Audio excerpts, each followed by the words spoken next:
to Streams of Income, hosted by best-selling author and entrepreneur Dr. David Powers, where we discuss streams of income, passive income, residual income, and even why there are dinosaurs and zombies in this intro. Fasten your seatbelts and get ready to dive in.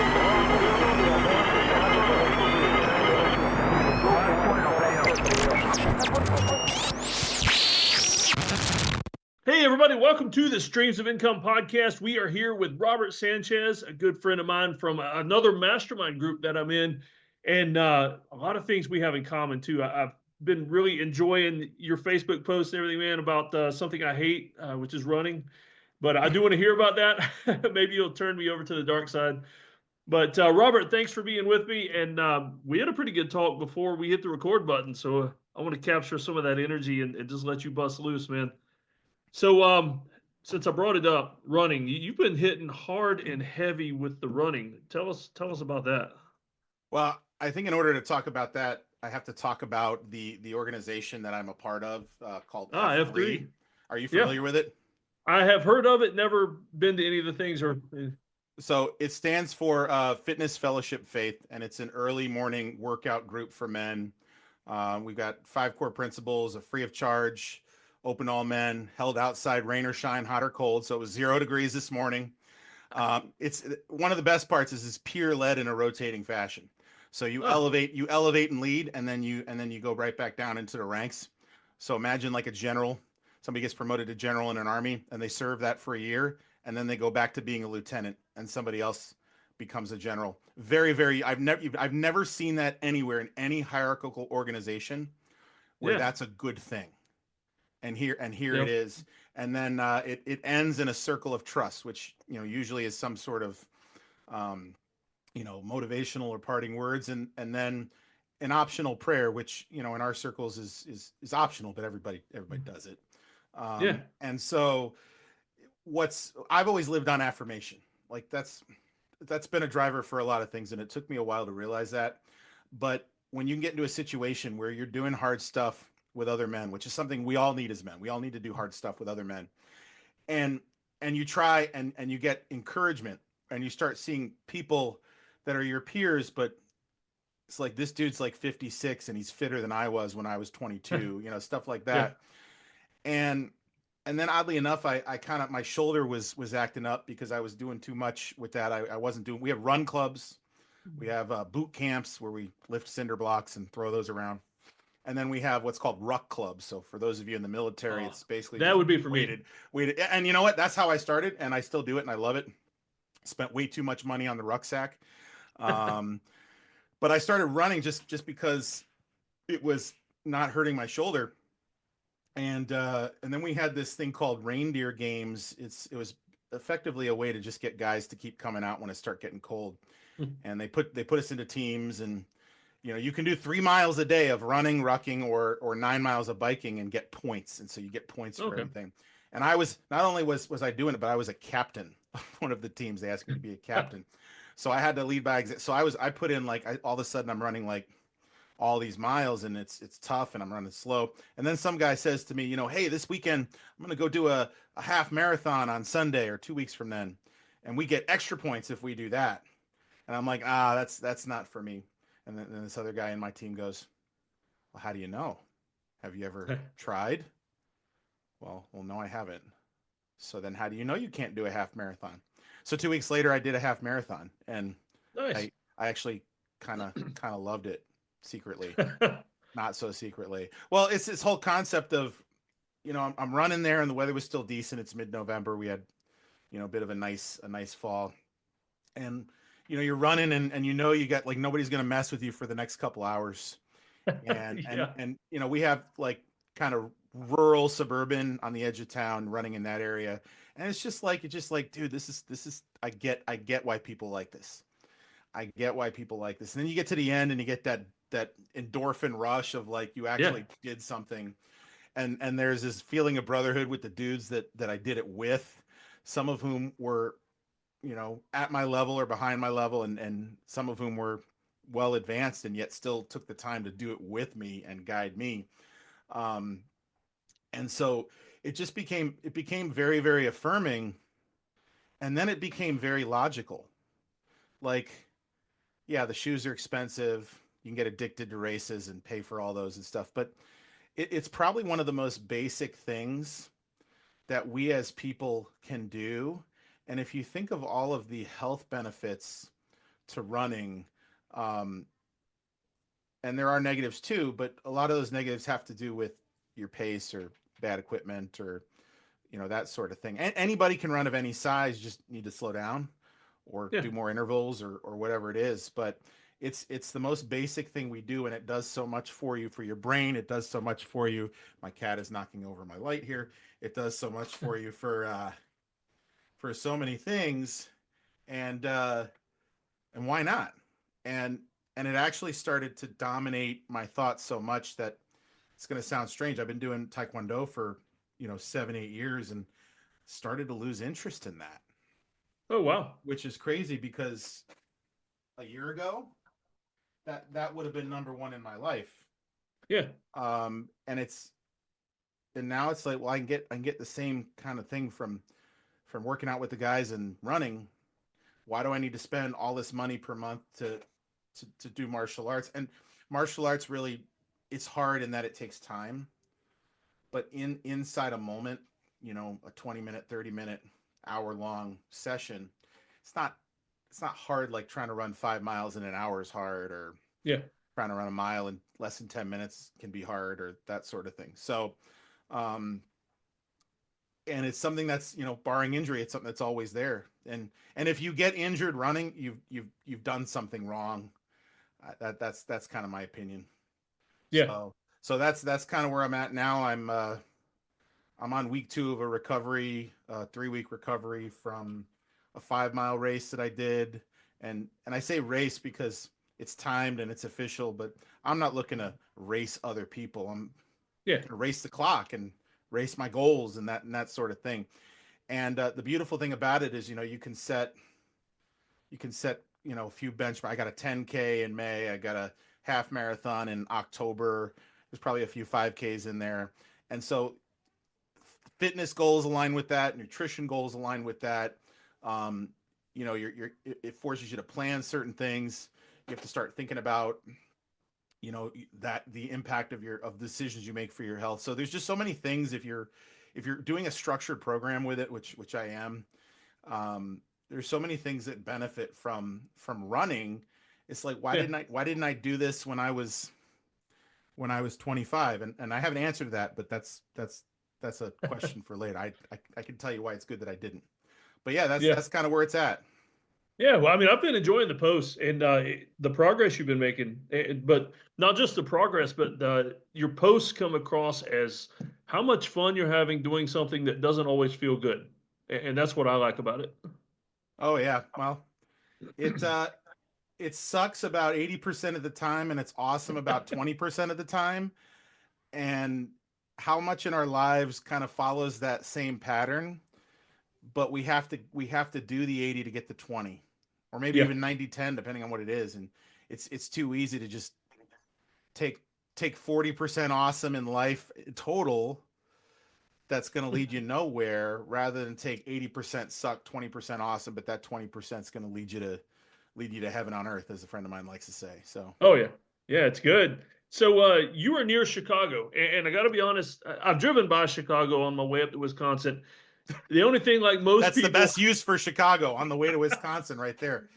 the most I know about Chicago is from TV shows like Shameless and all the Chicago Fire and all those shows. And looking from the outside, Chicago is nothing but criminals and mafia and stuff like that. So tell me what it's like actually being a real live person in Chicago. Well, the criminals and mafia will leave you alone. You just end up, paying a higher tax rate than just about any other place. But we elect our criminals here. So no, you know what? Here's the thing about Chicago. It is probably, and I've lived in suburban New York City. It's where I grew up, and then I spent 10 years in Arizona. I lived in Tucson. I lived in Vegas for 2 years. So I got real familiar with all the West Coast cities, and then since living here in Chicago, I've spent time in a lot of the Midwest places. Chicago is in my opinion by far one of the most unique, in a good way, unique cities in this country because like most big cities, it's a convergence of culture. But unlike like a New York, for example, um, that convergence has created um, more of a hybrid in terms of the way that people interact with each other. Whereas it's New York, it's like they want you to become a New Yorker. But Yep. what it means to be a Chicagoan, it used to kind of be like pretty out, like da Bears, you hear that kind of stuff.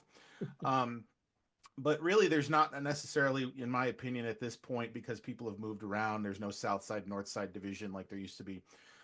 There isn't a one homogenous culture of people, which is good. So you can find any kind of food you want. You can find any kind of, faith you want. You can find any kind of entertainment you want. But the other thing is just the geography of it. You're near a lake, so there's great recreation, and it's a freshwater lake, so we got plenty of water, so that's not an issue either.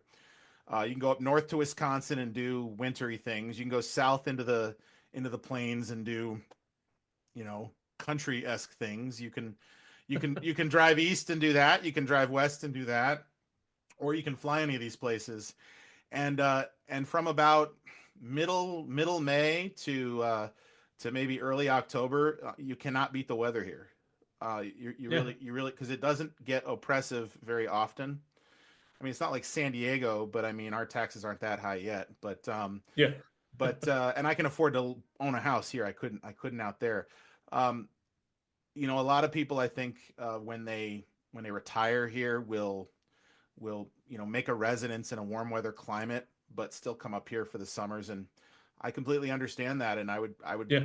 definitely consider doing the same thing down the line because you really have, especially when the weather's nice, you really have everything here that you would want. Now that doesn't stop you from wondering, but the grass isn't always greener, and for all the problems that you hear about on the news, and they're there, but they were in Tucson when I lived there. They were in Yeah. New York when I lived there. Don't let them fool you. They're everywhere.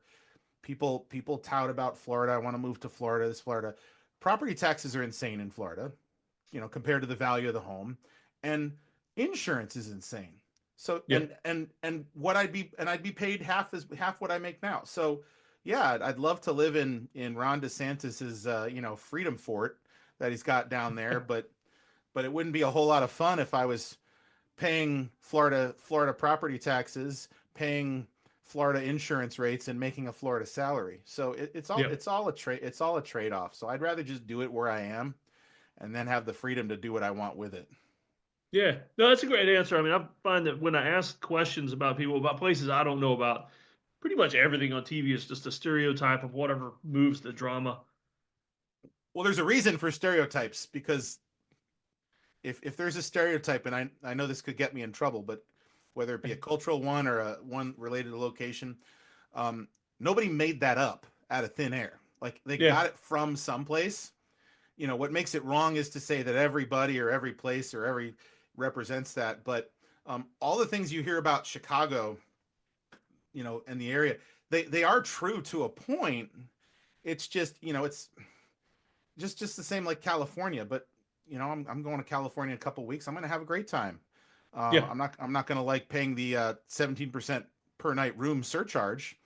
But I'll get over it and I'll move on from it, just like anything Yeah. else. And it's true, but it's also there's good things you oftentimes miss, and good doesn't always get clicks. Yeah. Oh yeah. Yeah. So you've got a full-time job that I mean, I know you've got other streams of income. So go ahead and tell the listeners, what do you do for a full-time living? So I am a professional educator. I've been a high school band director for 19 years, and this year I decided to, I don't know why, but I decided to move down to elementary. I Ah, do know why. It's less hours outside of the school day, but different set of challenges, and I have some unique perspectives on that's given me. But the bottom line is I'm a teacher. I've always been a teacher, and that's another thing about Illinois. We are, in my opinion, paid fairly. here Yeah. in this area. And you'll find that in a lot of suburbs. And some people will say it's the unions and all of that. There's some truth to that, um, but that is the full-time job. Now, in terms of other streams of income, um, there are streams, but nothing's flowing in them yet. So that's where you come in, Dr. David Yeah, Powers. you're digging the springs. Yeah, I got the troughs, all set up and ready for the water to flow or for the coinage to flow. But that's really the thing about being an educator is that it is and I know there are plenty of other professions that can relate to this if you work in healthcare, or anything like that in particular, where you are mentally drained. I'd rather be physically drained. Yeah. I know that construction is hard, but you can probably leave that when you leave the job site. Put the tools down and go home. Repetitive work, or even if it's really thought, work that you need a lot of thought capital for, it's not draining. So it becomes hard to do side hustles and things like that because you're so drained. And, it's also teaching in particular is a profession dominated by females, and that's not a bad thing. That's the females are more naturally nurturing, and that's what we need from our teachers. But there is a slightly more emotional mindset that comes from having that demographic as your dominant force, and so it's easy to get wrapped up in the emotions of doing the job, and sometimes that's necessary, and sometimes it's draining. But developing those extra streams is, you'll find all teachers want it, but very few actually are able to do it sustainably and successfully. And if they are, sometimes they'll hit the fast forward button and try to use it to get themselves out of teaching. Yeah. Okay. Now, at one time you were doing music for martial arts. Is that still something that you're doing? So what I discovered about that is that the niches of that are very, very narrow, almost to the point where you would have to charge a lot of money for certain types of services, or you'd be pay for play kind of stuff. So like I was doing music tracks for people, but the amount of money that I would have had to charge to do that and make it worth my time was a lot more than basically a lot of the stuff I was doing could be a great side hustle for a 20-year-old, and that's what it was for some of the people doing it. Really, the way to make money in martial arts is to have a school and then get multiple streams of income within the school. You have a summer camp, you have different programs, adult programs, different types of martial art. That's how it's done in martial arts. And opening a brick and mortar business of any kind is never really something I've been interested in doing. Yeah. And I learned that's where it was going to go. And the way that the side hustle was going, it wasn't something that I wanted to develop, because I didn't see an end that would have been with where my goals are in terms of my family and myself. Yeah. Oh yeah. Yeah. With martial arts, I mean, I've been involved with martial arts for a long time, and it seems like you almost have to go certain routes, like the little kid daycare after school programs route, or you work a full-time job and you've just got this little storefront where a bunch of old guys hang out at night and fight and stuff. And it's not really a moneymaker. It's just a place for people to show up. And there are some people that I know that are able to do that deal full-time job in the martial arts studios part-time.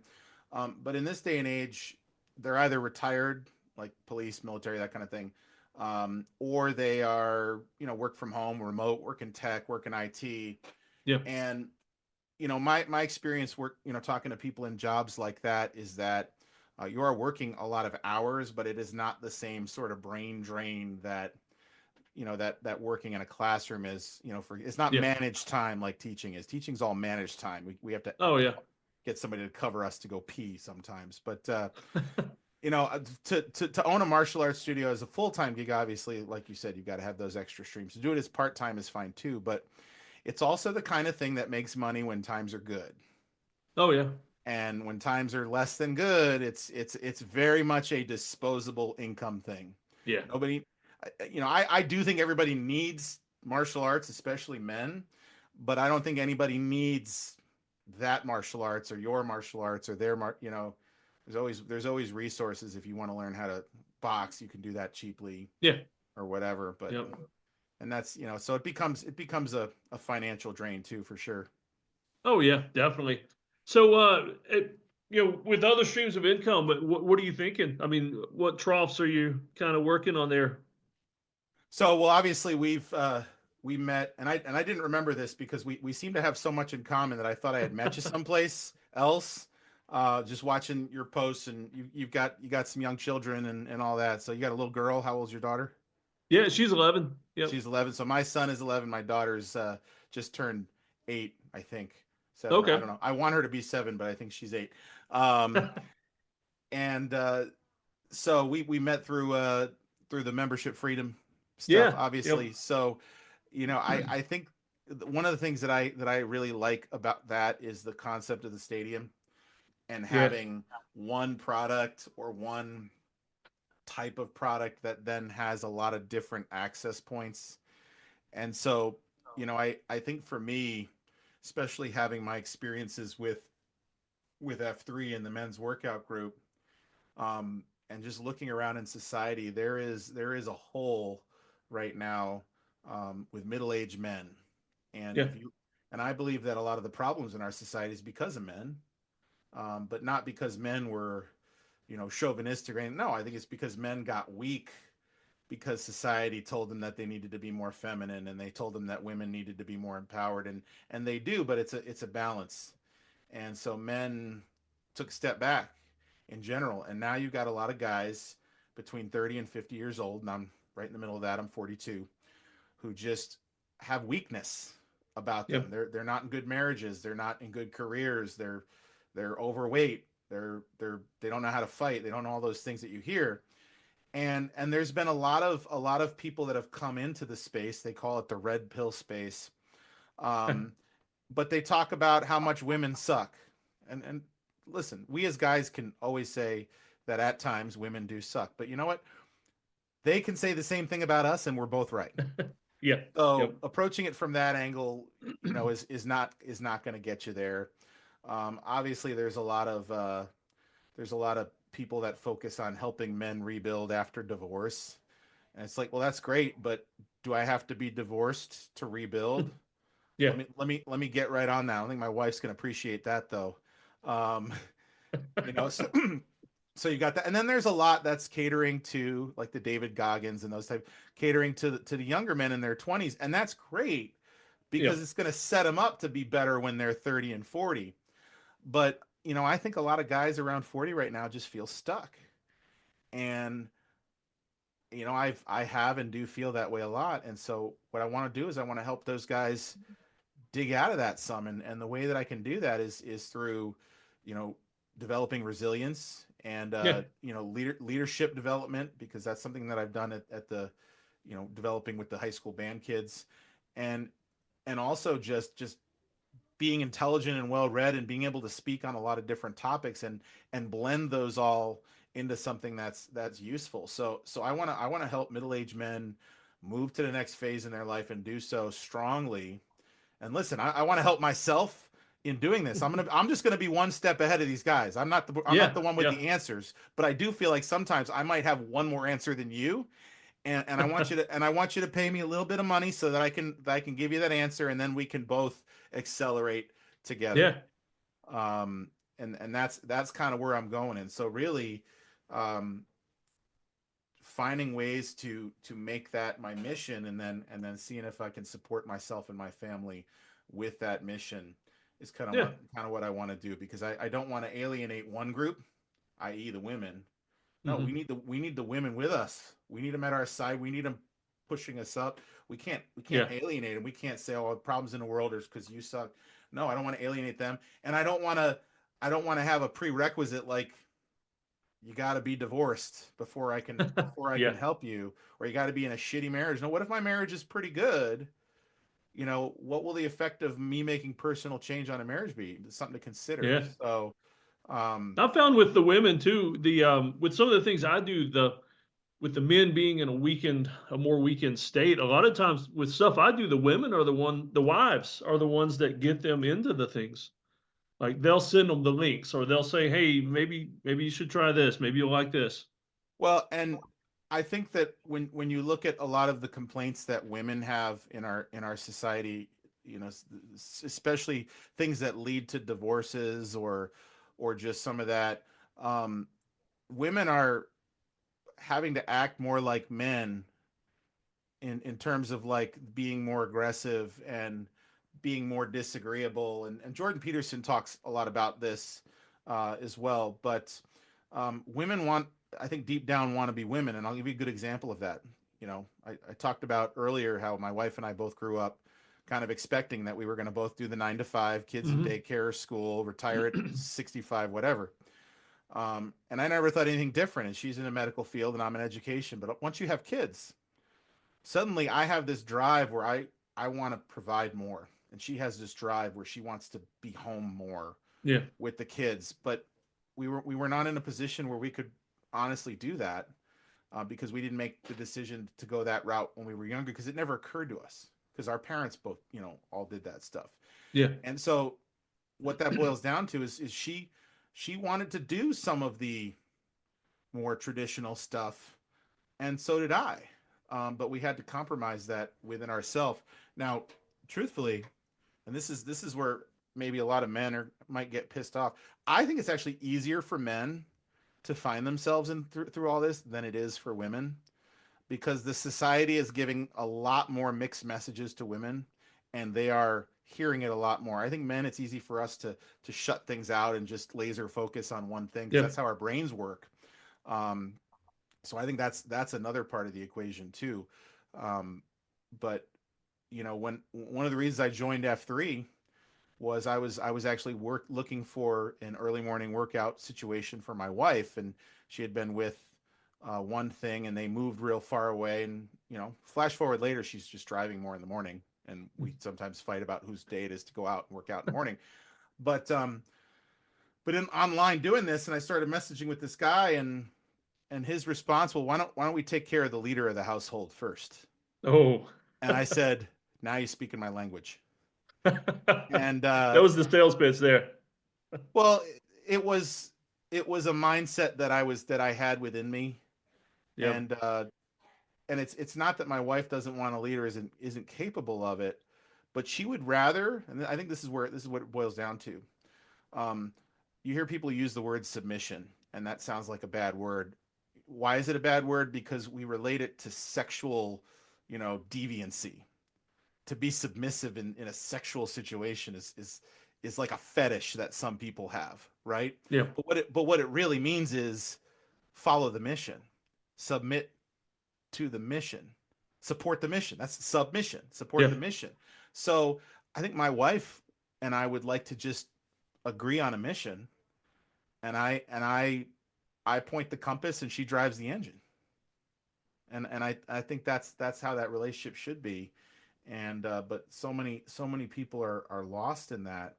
And if I can figure something out and then pass that along, and other people get better, I mean at the end of our workouts, we'll sit in that circle, and some days there'll be 30 or 40 of us, and we're all praying an Our Father or something. Like, I mean, how powerful is that? You Yeah. know, a bunch of men that just did hard shit together, and most of these guys have kids, and they're married, and they're trying to go home and do right for their families. And you know, we have a term, we call it M. When we refer to our wives, we call them our M's, and that stands for most important. And it doesn't have to be our wife that's the most important, but if you're married and it's not your wife, that's probably a problem. Yeah. So it's finding, men need group of men to be role models for each other, to lead each other, to help each other, and then we take it home, and we do that. And the organization I'm a part of is not even a nonprofit. They're just it's like something that just sort of happens around the Yeah. country. But there Okay. is, So other people in other places, this is like a national thing. yeah. So I'll give them the plug. If you go to f3nation.com, it is a national thing, but they Okay. are they are completely independent. There are nonprofits associated with most of the local groups, Yeah. because it's a way to, the mission is to plant, grow, and serve small workout groups for men. Here's the key: for the invigoration of male community leadership. Oh, that sounds good. It does really sound, it's the perfect wording for it, but it makes sense, and there's a lot of different ways to do that. Um, and but the point is that, well, the nuts and bolts reason why is that we don't want to get sued. So if we're some sort of corporation or non-corporate, some dude comes out for the first time, breaks his leg trying to throw a cinder Yeah. block around, there's nobody for him to sue. We have to say, at 5:15 this morning, I'm like, Plainfield Park District is not responsible for you. I am not a professional. That's like the first thing we say. But Yeah. but beyond that, I mean, it's a good thing. So I'm not looking to monetize that, but I think that part of it fits a need, and I think that it's not available in a lot of places. And so Yeah. certainly, secretly, I'd love to help throw it in a lot of different places. Um, but I know for me, one of the biggest things that's helped me through all that is just hearing different types of affirmation and different types of words, and step by step processes and things like that. And so if I can help guys do those sorts of things, Yeah. our world's going to get better, because what's the saying? Strong men lead, weak men lead to bad times, Oh, bad yeah. times lead to strong men lead to good times. Well, Yep. they say that's a vicious cycle, but what if it's not?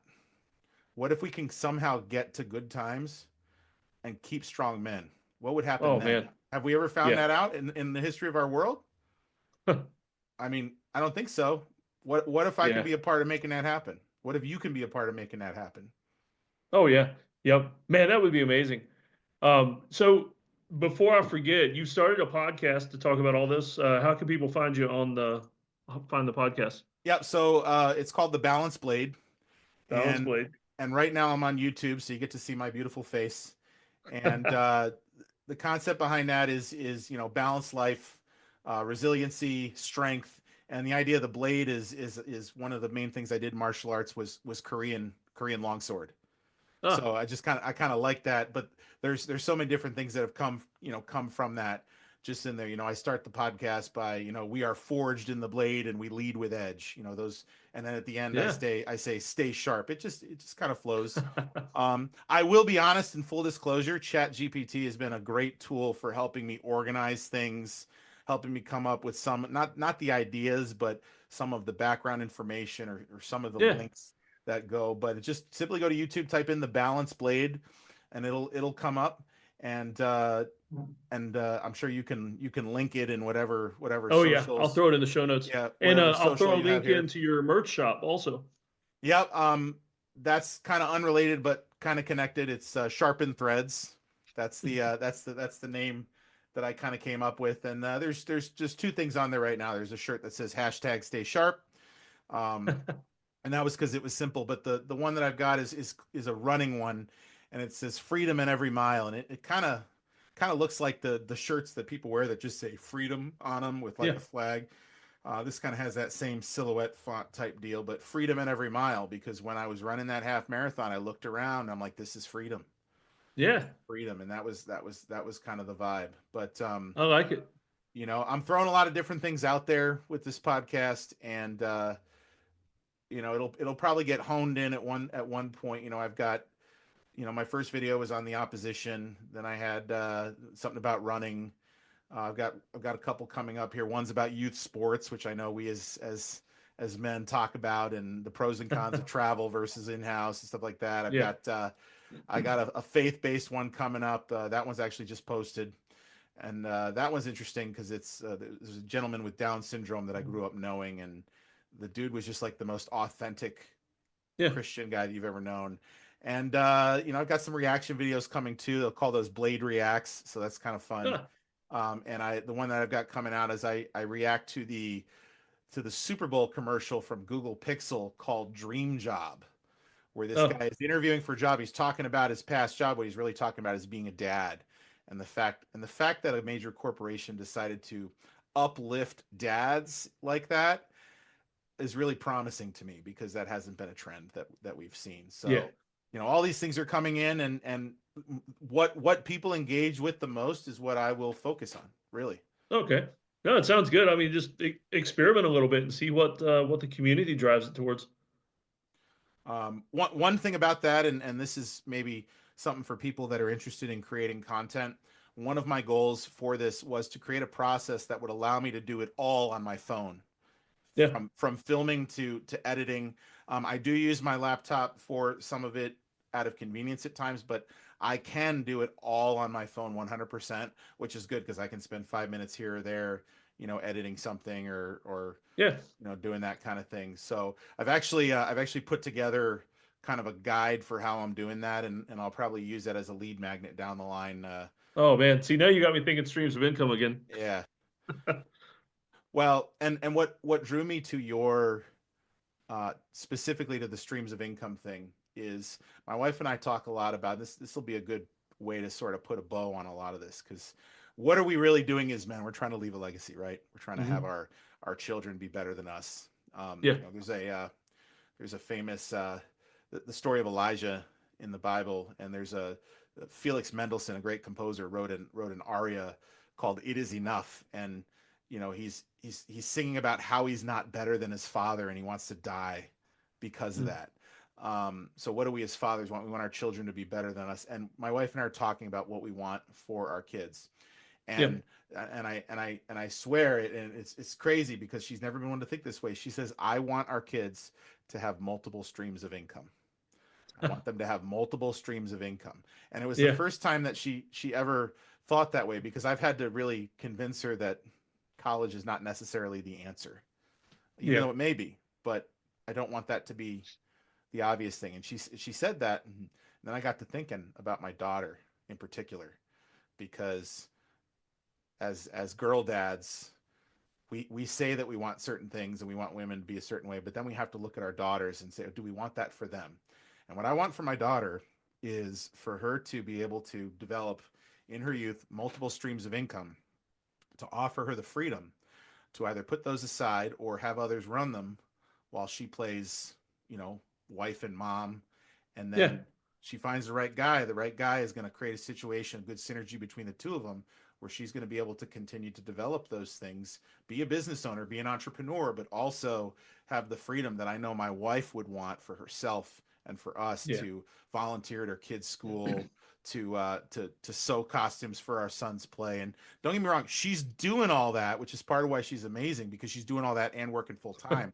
But I know that she knows she could do it a lot better and a lot more if she had made some of those decisions. So that's if you want to think about your why, somebody said if you don't cry when you think about your why, then your why needs to die and you need to retry. I should write that down. If you don't That cry, sounds like a sermon there, man. If you don't cry when you think about your why, then your why needs to die and you got to hit retry. And thinking about what I want for my daughter, I think really, really makes it, because I know if that can be her life, then it means that I've succeeded. It means that my wife has succeeded. It means, most likely my son has succeeded. And hopefully I've helped build something up that'll be here when I'm gone. And hopefully that thing is being cultivated by other people and they're benefiting from it. And there's the legacy. Yeah. And for me, I mean, it's all about margin, just giving them margin for freedom, for choices, to enjoy sewing the costume at night instead of having to worry about staying up late and then getting up early for work. I mean, just having more freedom to enjoy that kind of stuff. That's an interesting way of put it. I never thought about it quite as a margin, but yeah, there's a lot less time for sure. She's doing the costumes for his play that's in May, and I know that first week of May is going to be pretty rough. Oh, yep. So hey, as we close this thing out, I always like to ask, if you could name 3 resources, whether it's books or people to follow, something like that you recommend. I mean, it could be for the manliness stuff or just for life in general as a dad, but just 3 resources. What would you say? So the first one is a podcast that I really love listening to, and it's by a gentleman named Patrick Bet-David, the PBD podcast, and you can find it if you type in Valuetainment. So the word value and then the second half of the word entertainment. And the reason why I like him is he has this business mindset. He's actually an Iranian immigrant, or he's a Syrian, but he was born in Iran. And he just has a voice that's really, easy to listen to. And he became kind of well known for his interviews with George W. Bush, and then No. more notably Kobe Bryant. And when you hear Yeah. Kobe Bryant quotes and interviews, like in different motivational stuff, it's that interview with Patrick Bet David. But he's also, an entrepreneur, consultant. He's done or is doing a lot of the things, and he makes time for his kids and his Yeah. wife, and his wife is on his team, and they work together. And he's just living a lot of the things that we want. So you can get him in podcast, and he talks politics, and I agree with a lot of his politics. The second one is Tim Grover. He wrote the book Relentless, and I would recommend that people read that book, or you can listen to it. But where you're going to know that name from is he was Michael Jordan's trainer.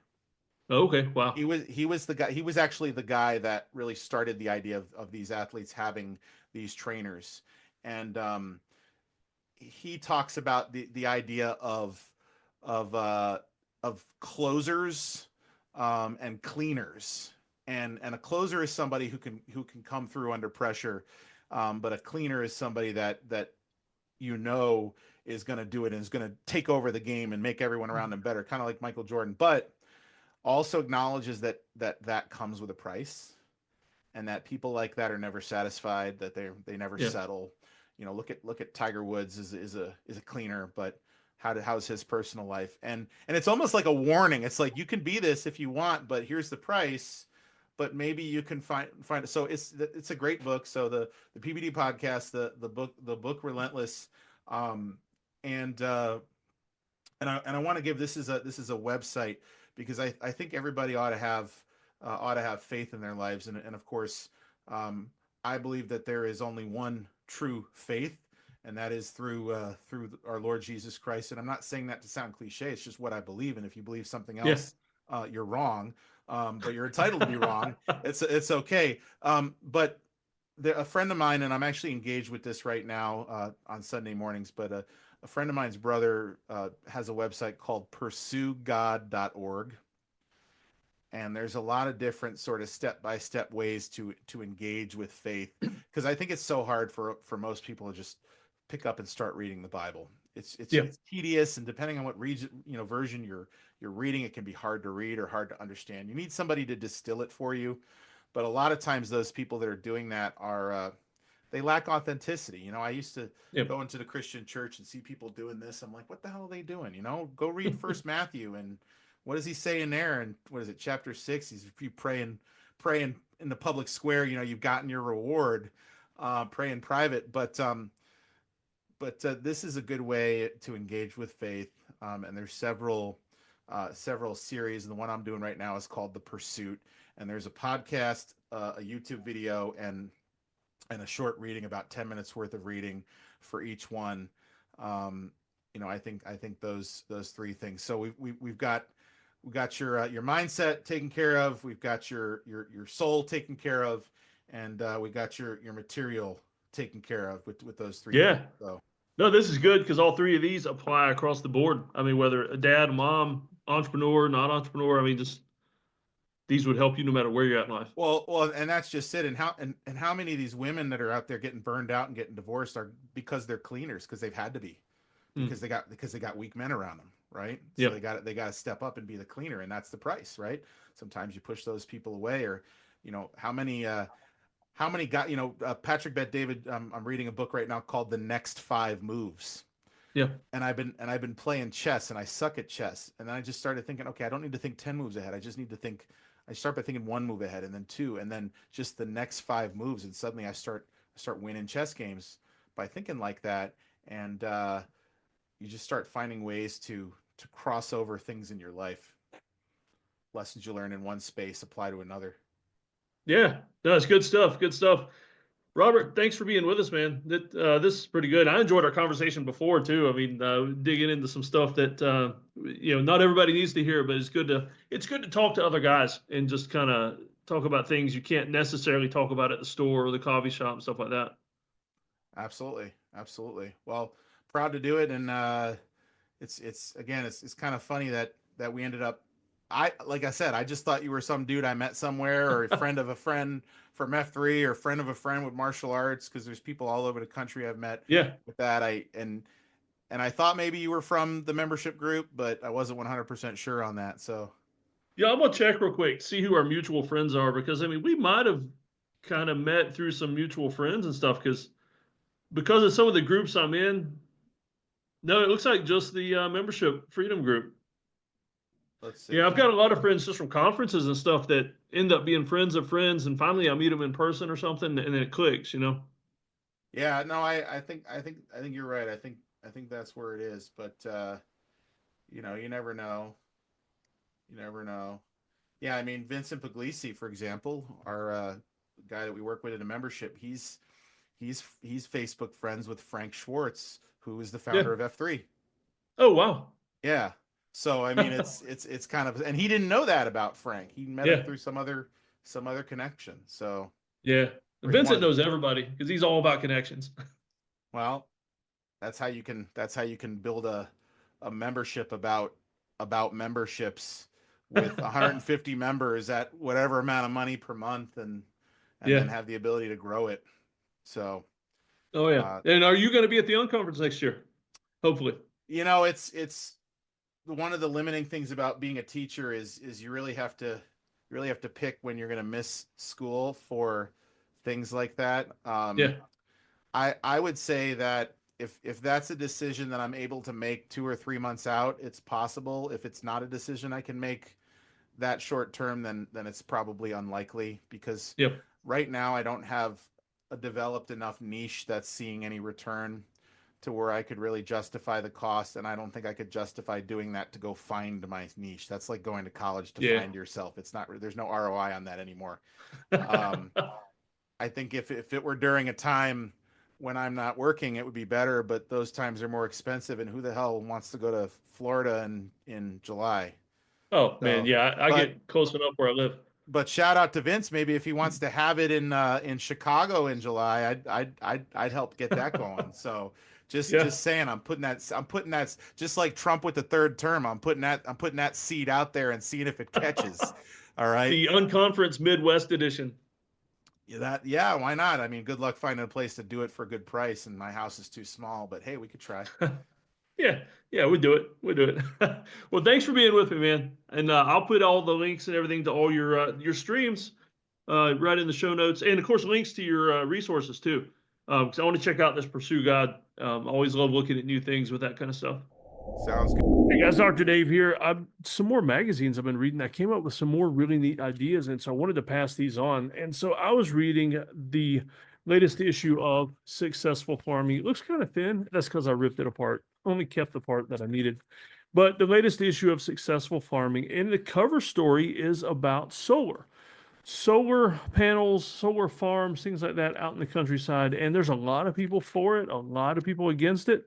And people on both sides. You got a lot of farmers that realize the money they can make from hosting solar farms on their property.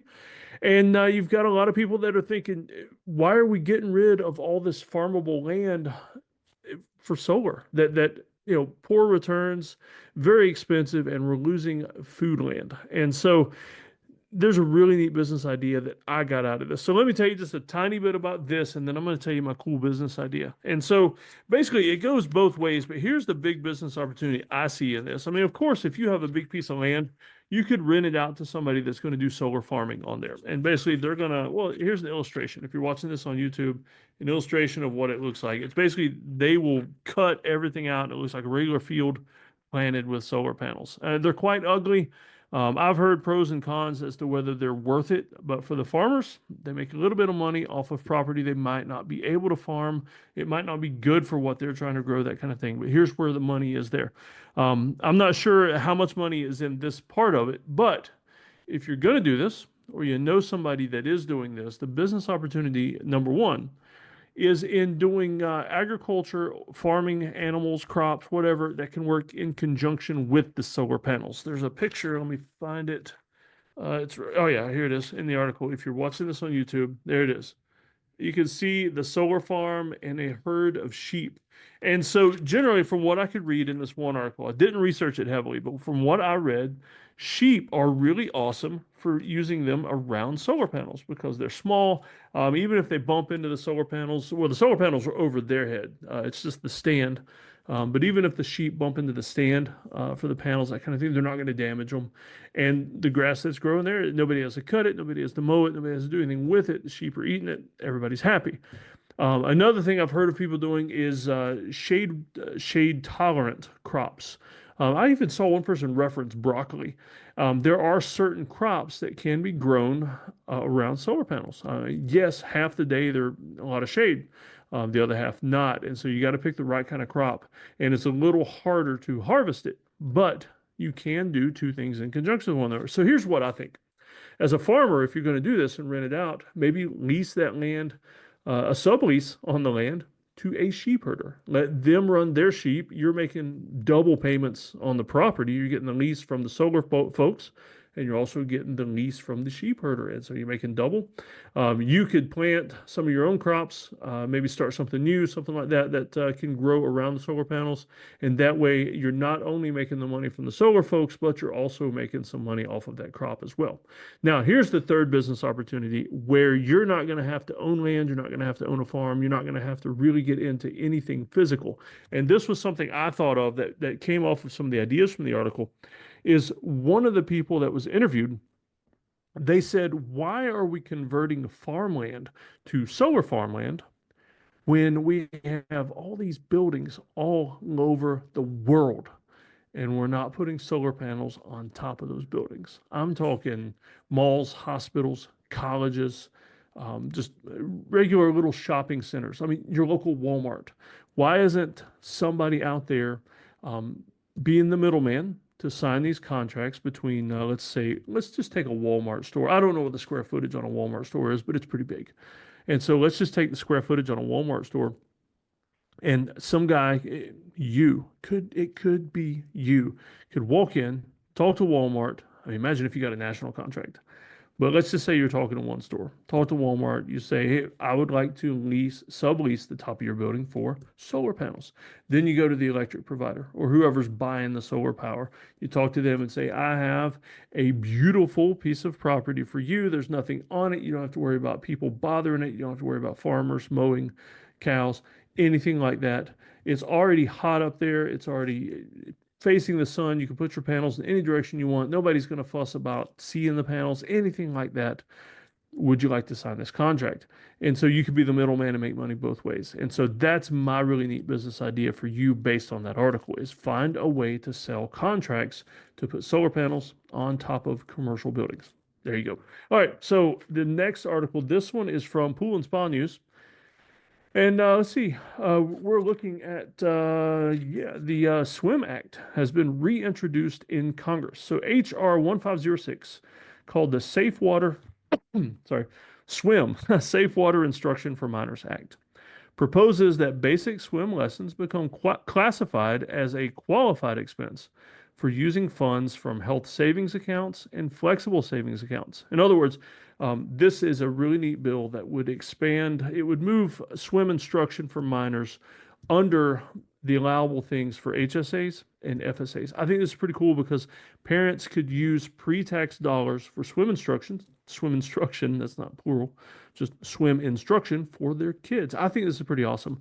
Versions of this act have popped up from time to time. I think Florida, I don't know if it went through, but Florida was trying to push it through where swim lessons would be a required class in elementary school for all kids. I think that's pretty cool. It's way more useful than some of the other things they teach in public school because this one would actually keep people alive, and you don't ever have to ask when you're taking a swim lesson is, when would I use this in real life?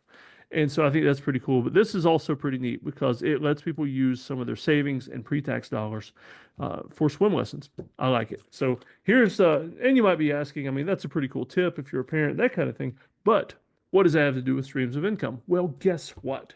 If you all of a sudden have a lot of new parents that have all this money available for swim lessons that they didn't have available before, you could be a swim instructor. Now, there are some really good franchises out there.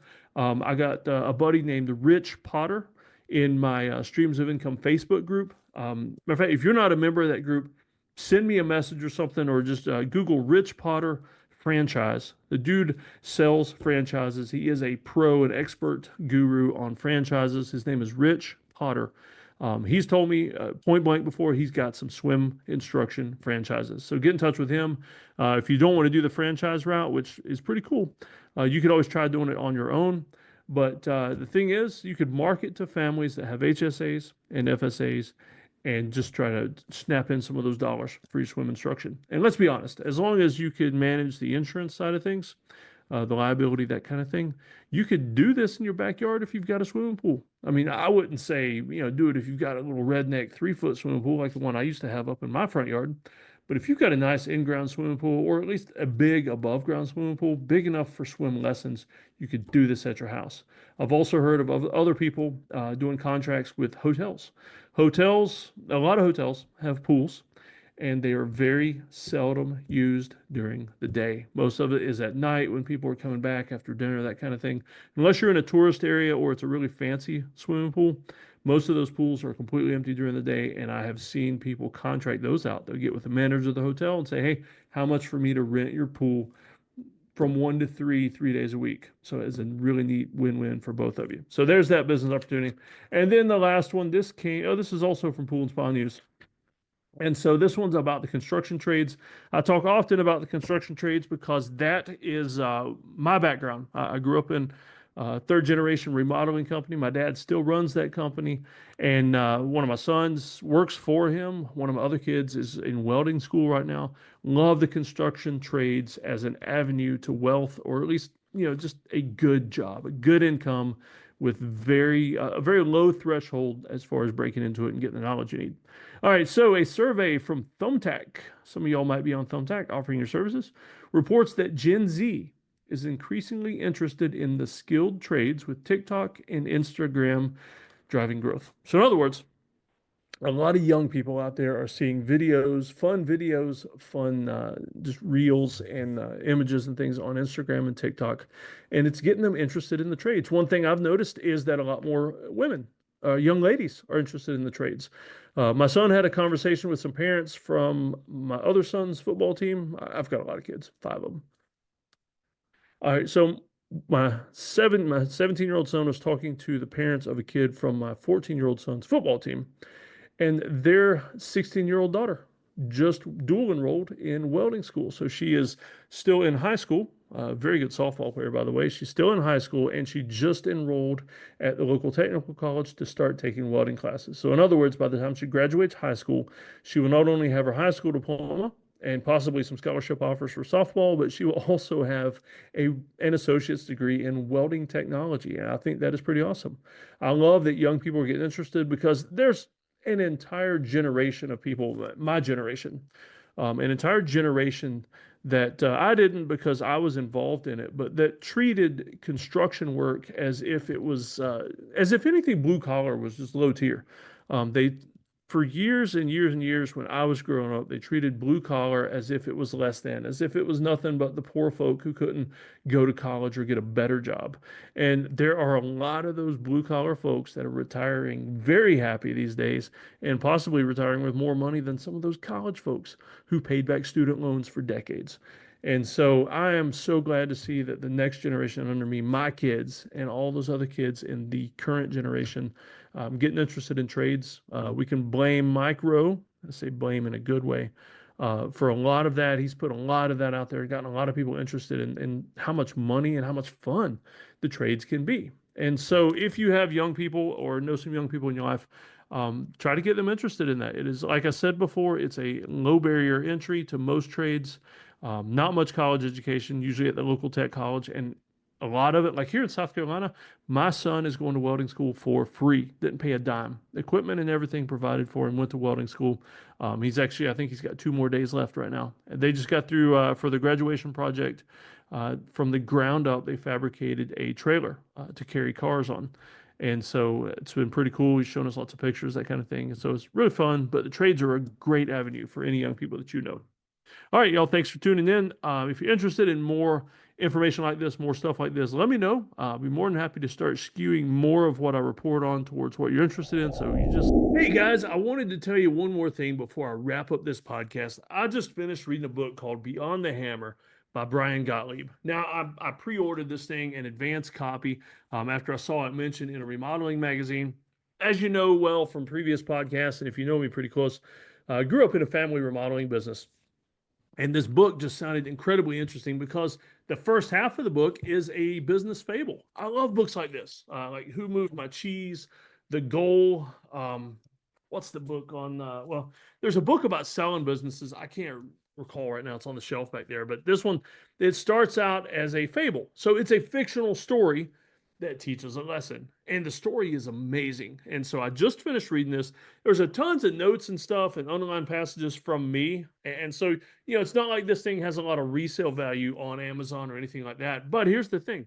I wanted to give it away to one of you. And so here's the catch.